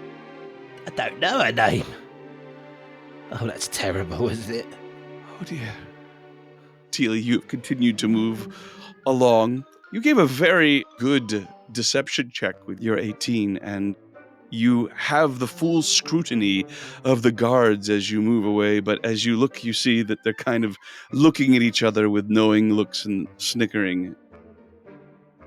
You are able to make your way out of this particular part of the palace and onto the winding stair that leads to other parts of this area. Perfect. Once I'm out of their kind of watchful eye, I will begin continuing searching for the item that I'm looking for. Farron, while she is doing this, you have now an opportunity to refresh yourself and get ready for your meeting with the Emperor, apparently. You have not officially been called, but if Linthara is correct, it is only a matter of time. Okay, sounds good. I will do that. Okay, so you begin to prepare yourself and then sit. And wait. And wait. Waiting for that knock, waiting for that summons. It does not come, just as it has not come the day previous to this, nor the day before that, or the day before that, or any of the days during the weeks that you've been here. Since announcing yourself and being given this, albeit very luxurious and comfortable room, you've had no official interaction with anyone but clerks and go-betweens. I would imagine your patience is probably running thin. I just turn and start to strip off my armor, place my weapon down upon the floor, which is a huge warhammer, probably the size of a maul, two-handed weapon. And I just rest it against the wall, and it hits the floor with a thud. I sigh and start to strip off and ponder why, or if I should just stay here another day, continue to be given the runaround. And I kneel down beside my bed and I start to pray to Shannare. What do you say in your prayer, Farron? I start with a sigh. Oh, Silver Mistress, please hear me. Hear my words. I've tried to be patient with these people, but I will continue to seek a meeting with this Emperor. Maybe it's a bit too early for them to realize that the gods have returned. Maybe they haven't seen any proof yet. Who knows? But how long do you wish me to wait? I will leave it there. Make a religion check. Oh, God. 7 + 1, 8. So as you kneel there, your brow furrowed in concentration, you feel your stomach. Oh, no, not that melon. Teely, you've searched a great amount of the Imperial Palace up to this point, but it is a large area. So you take your bearings, managing to move in and around various parts of the palace fairly well. You've learned some routines of servants and guards. Your best bet is to not be seen close, just to be seen moving along passages at a distance. You've gotten rather adept at it up to this point, but it's now time to move past the safe areas to search and perhaps start moving towards more restricted areas. I'd like you to first make an investigation check to see whether or not you can determine where one of those might be. Investigation, that will be 13. You have a pretty good idea of where you've been, which means you've got a good idea of where you haven't been. So you begin heading in that direction. It is far more guarded than some of the places you have been. And as you come around a corner, you see two guards standing with far more alertness. They have the typical scale mail, but instead of it being just the mail with a little light trimming, this is mail with a large, very ornate tabard that has the symbol of what you assume to be the royal family on it, which is 3 unfurled sails in blue on the yellow tabard as it moves over their body. They have long spears and helmets, and they are at attention. And as you step around the corner, all they have to do is turn their head and they will see you at a far more close distance than any of the other guards in the area have been. So I will need you to make a stealth check to avoid attracting their attention. That's an 11. As you come around the corner, a small bell falls out of one of your packs and ding, ding, ding, ding, moves along the floor and rolls up to the foot of one of the guards, who looks down at it and looks over at you and then immediately takes an aggressive stance. Declare yourself. Oh, I'm so sorry, my dear. That must have fallen out of the palm of my hand. I'm looking for the exit. Do you think you could help me? I said declare yourself. Who are you? What is your business here? I am a dwarven woman. I was here to visit Farron. I am a perfectly normal dwarven woman. I am a dwarven woman. Don't question it. I'm a woman of dwarven nature. Make a deception check. Oh no! That's a 3 on the dice, so that is 7. He looks at you, looks at his companion, and looks back at you and yells, "Intruder!" and begins charging towards you with a great clash of armor as the two of them move to intercept you. I, knowing that I'm kind of weighed down by this disguise, immediately begin trying to rip it off me to attempt to run away from them. Go ahead and make an acrobatics check to see how well you're able to quickly just jump out of this costume. That'll be a 10. A 10, so you jump out, and as you do, the voluminous fat suit collapses upon you like a souffle. And instead of jumping out, you roll around on the floor a little bit and then come to a sudden stop. You look up and you see that the guard who has spoken to you has taken his spear and has stuck it through the fat of the suit and has pinned you and it to the ground. You have one chance to avoid being skewered. And how would I do that? Get out of there. I'm trying! Are you someone's child? He begins to push aside the costume, slowly revealing the brightly colored dress, the numerous pouches and jars, and the unmistakable features of a Kender. His eyes widen. Gods above. A Kender in the Imperial Palace. Call the captain! Oh, you don't have to do that. Just stay where you are. He is holding the spear right at your throat. I lay there trying to reach for my hoopak, which had been flailed away in my running. Just my arms stretched out, tapping against the floor, reaching out for it, trying not to move. Make a sleight of hand check, trying not to move, you say. Okay, here we go. 7. Why am I rolling bad now? I was rolling well earlier. You reach, you find out, and your hand goes around something that is roughly hoopak sized. You think it could be your hoopak? I grab it. I pull it towards me. It's a carrot. The guard leaps back and then, reasserts himself with the spear right in front of you, and as he does, you hear the crash of many booted feet coming towards you as what looks to be an entire phalanx of guards comes running around the corner. It's a Kender, sir! A Kender in the Imperial Palace!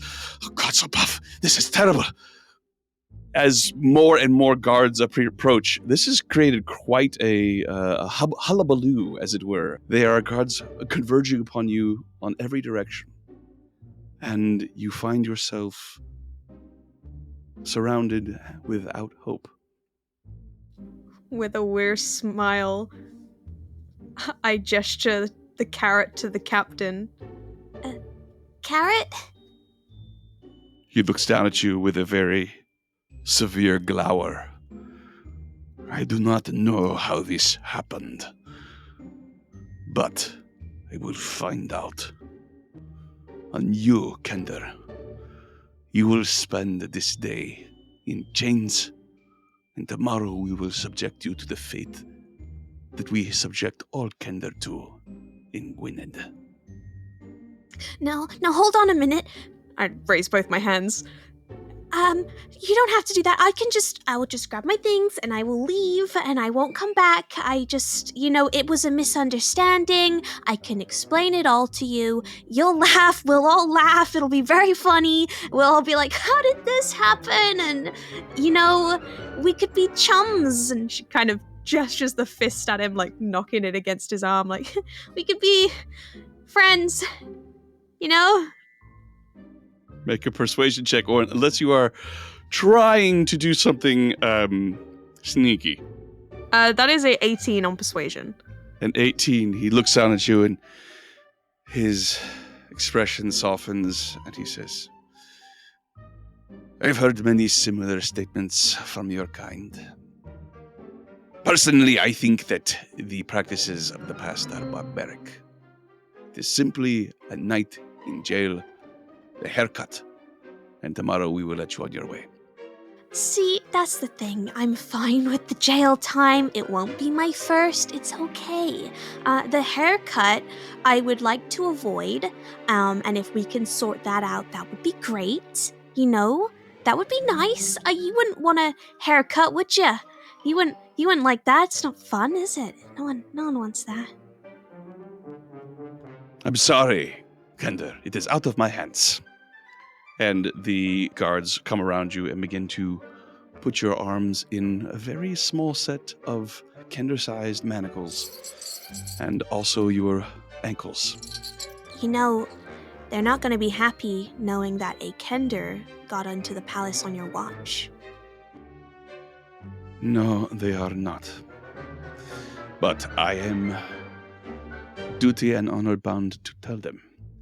Or we could all let this slide, and I can go without the haircut, and you cannot get in trouble. I think that sounds great. He looks at you and his brow furrows and he leans down. And you can see now that he is very impressively dressed. It is armor, but it is far more decorated than his companions. But even decorated, there is a decidedly martial quality to it. Is a very serious expression and a gold scarf that is loose around his neck and then hangs down over his left shoulder. He leans forward and he says, I am Praetor Exios Nitros, and I do not shirk my responsibility. But I don't expect you to understand that. Take her away. Sir, you can dress a poop up to look as fancy as you like, but underneath it's still a poop. Okay? Remember that. Braider the traitor. I'll remember you. I will remember I'll remember that. you in my nightmares where you belong. 'Cause you're ugly, and gross, and mean. As you are being led away, letting forth this tirade of insults, sort of just being dragged with your feet together in chains, your arms behind you, as you have far more guards with you than you would normally think a Kender would warrant. They take Kender sightings here very seriously, apparently. You are led away. I look up to the guards. Look, guys, come on, this is kind of embarrassing. You really think I could take all of you on? No Kender in Gwynned. No Kender in Gwynned. No Kender in Gwynned. That's funny, because there is one here. They are grim and very about their duty. They will probably be punished for this gross dereliction of duty in allowing you to make your way all the way into the Imperial Palace. Farron, there is a knock on your door. And it is Linthara again. Master Farron, there is going to be a meeting amongst ambassadors this afternoon, but I am afraid it is... Well, it is... I think it is an elven ambassador. Oh, what are they going to trade? Vegetables? I'm sure I don't know. I will wash your clothes. I am sorry. I will see you tomorrow. What time tomorrow? Just so I know. The same time as usual, sir. No, the meeting. Oh no, the meeting. I think it is this afternoon. It is. Okay. It is very soon. Well, best get my armour back on then. Well, I don't think that you were invited, sir. Oh. Fine. But of course, I could be mistaken. And she bows and then steps out. So she mentioned obviously it was just the elf. So this afternoon, I'm going to equip up and go for a walk outside. So you step out. As you do, there is a guard who is assigned to this floor. He sees you and nods, and you are able to go on your way. You are not restricted to this space. No. I can imagine that I've probably gone all long walks before. Yes, the area of the palace that you're in is not far from the Imperial Arcade. Very pleasant place to walk with topiary bushes, and it's close to the fascinating statuary, much of it pre-cataclysm. As you are walking, you see two gentlemen who you have not before encountered. One of them wearing robes, and the other one appears to be human, but stands out in that his skin is not dark in the way the rest of the Ergothians are. Is this outside the palace or? So within the palace, Lhasa and Anwir, you see walking around a dwarf. What do you look like now wearing your armor, Farron? I look mighty indeed. I'm wearing splint mail. My boots are fur and very comfortable. I have a green, luxurious cloak flowing down, and strapped on my back, you can see a huge warhammer. So you have come to a stop in a hall. There are people about. You can hear movement and conversations. You are not completely alone, but happenstance privacy as the three of you come to a stop and regard one another. Good day. Yes. Good day to you, sir. I say as I take a very deep bow.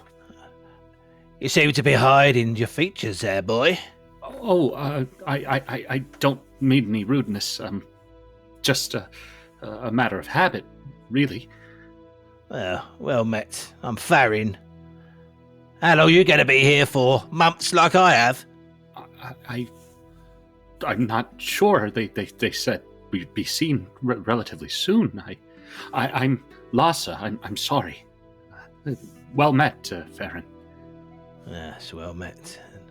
And perhaps I shouldn't introduce you, but I don't say anything. I just give a small, very courteous nod to you. Good day to you too. Got a name? You may call me Anwir, if you must. Okay, if I must. What brings you here then? Just a matter of business. You said you've been here for some months. What has brought you here? Oh, it feels like months. It's more like weeks. I'm here to, to start trade between Ergoth and Forbardin. Oh, that sounds like a wonderful cause. Aye, sounds like it. I still haven't been seen. Oh, yes, that's right. Well, maybe it's just an oversight, and they'll see you shortly. I can't imagine they wouldn't pay respect to you. Well, no, they're seeing some poncy elf now. No offence. None to be taken. Have you been outside? I'm assuming you have. Yes, it's a marvelous city, isn't it? I mean, truly, the spectacle of it, and so many people moving about, and... I look to Anwir. He's a bit fresh behind the ears, isn't he? He has a bit to learn. He seems like he's got his heart in the right place. You should try visiting Forbardin, boy. That's a city. Oh, I would love to accept it if that's an invitation, but I'll have to... Well, I guess you'll have to finish your business as well, won't you? I'll probably be dead before then. Die of old age. No, you look in very good health, sir. I doubt it very much. Oh dear. You look like you're one of those wizard types. Oh, no, I'm nothing so grand. I'm actually here to observe. And what about you, Anwir? What about me? Well, what brings you here? Public relations. You're not the diplomat then, are you? In a manner. Oh dear. If you're not that speakative, I'll be on my way then. Well, I don't know that you have a great deal of things to take care of, but if you have a few moments, I must admit I've never really spoken to a dwarf before. Really? Well, ask away. Where do I begin? I've heard stories about your people from time to time, and I guess I wonder if this place isn't so grand as Thorbardin. What about it is so grand, so special? You've heard of the city under the mountain, haven't you, boy? Well, stories, yes. Oh. Well, I highly recommend, if you do get there one day, a little bit less wet behind the ears, you should visit the Life Tree. It's beautiful. I would imagine so. Lhasa, as you open your mouth to continue this conversation, there is a slight fuzzing of your vision, and you hear a voice echo in your head. Apprentice, we await you in the Grand Hall. Suddenly, I shoot up very straight, and forgive me, Sir Farron? Farron, just Farron. Yes, forgive me, Farron. Urgent matters have arisen, and I must go. I bow very deeply and say, Anwir, we must leave. I'm sorry.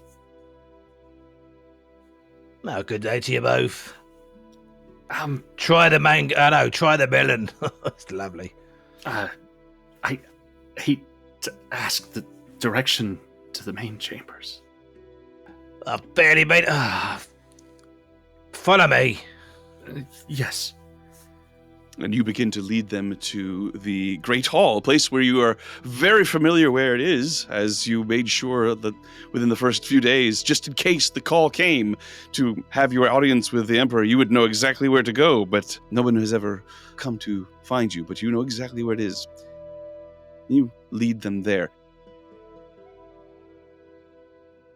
We return to Teely briefly. Teely, as you are being escorted out of the finer areas of the palace and on your way towards whatever fate awaits you, you can't help but notice you've taken on a rather circuitous route to avoid being seen by anyone other than other guards.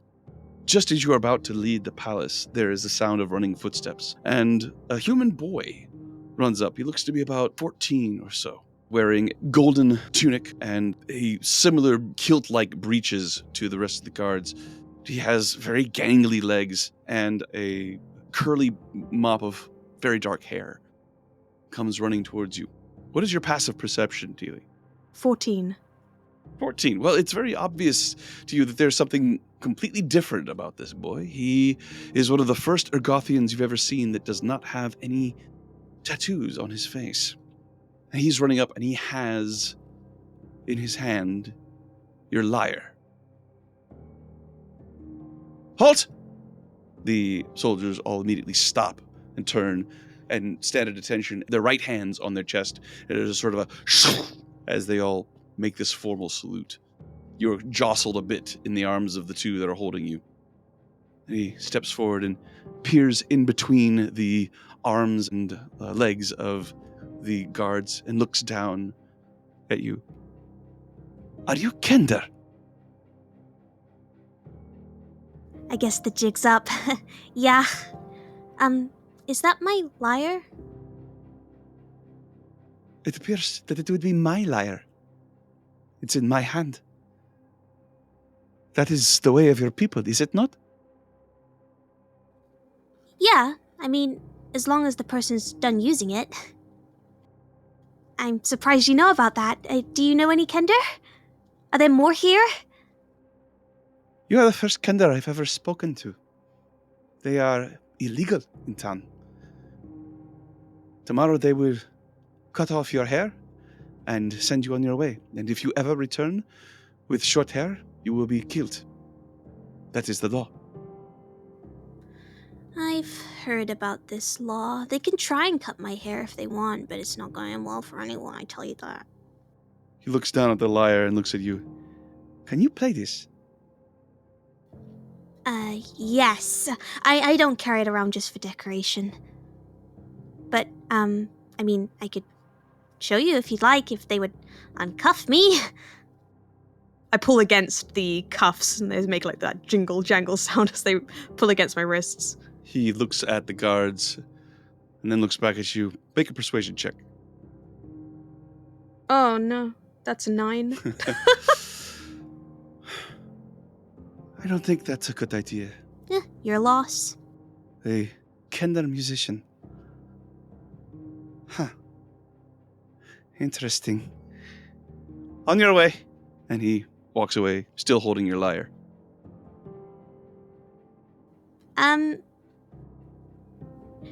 Question. Why don't you have any of those, like, tattooed things? I thought they were kind of a thing around here. Well, I wouldn't expect you to know. I am Jarvan Mercader the Sixth. The Emperor is my father.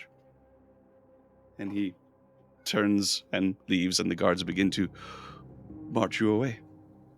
There are 6 of you? Nice.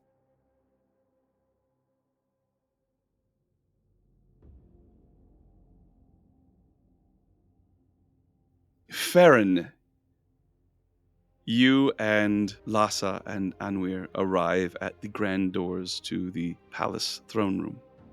There are 2 very impressive guards standing in front of them, and then 6 others standing across from them. As we draw up on this main hall, I sweep back the hood, unleashing long, well-braided red hair, and a practiced face of stern calmness plastered over the otherwise very nervous complexion of this elf, or half-elf, I should say.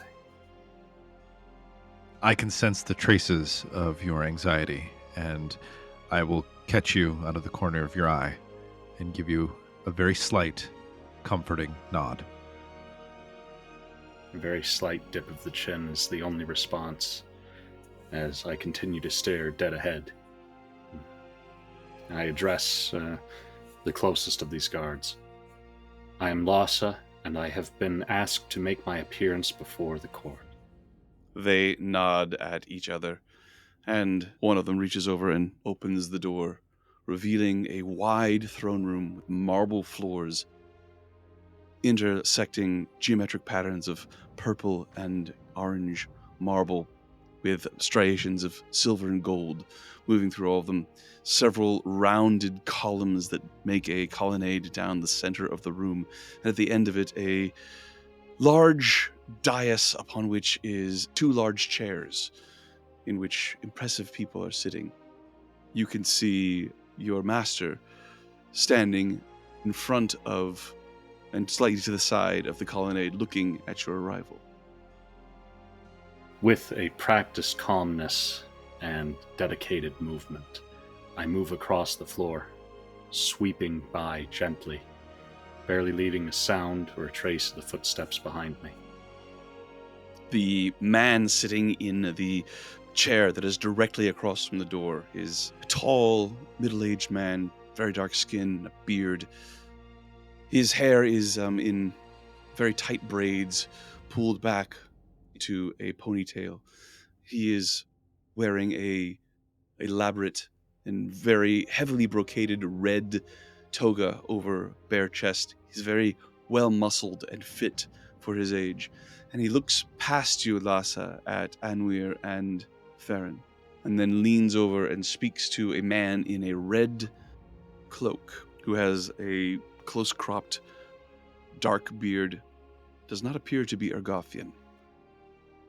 They have a whispered exchange, and the man in the red robe leans over and speaks to somebody else, who then runs out of view. And as you both watch Lhasa walk down the colonnade, there is a soft cough. And you see a man wearing similar clothes and style, but not nearly as elaborate as who you assume to be the Emperor. At the end of the hall, this man close to the door is very thin, looks almost sickly. But nevertheless, he is wearing this voluminous toga that looks like it's almost too much for him. And he looks at Anwyr and Farron and nods and says, "Would you please be so kind as to enter? The Emperor wishes to speak to you both." Oh, what about me? You as well, Master Farron. Oh, well, I wasn't summoned. I will wordlessly walk forward at this request. Farron? Yes, I follow. All right, you enter the throne room, and the door closes behind you.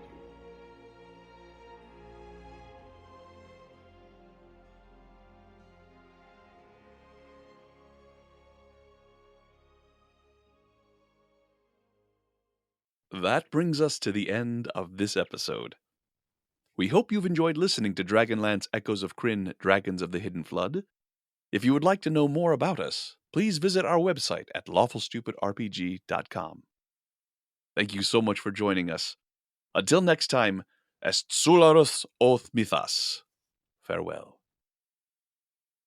This has been a Lawful Stupid RPG production.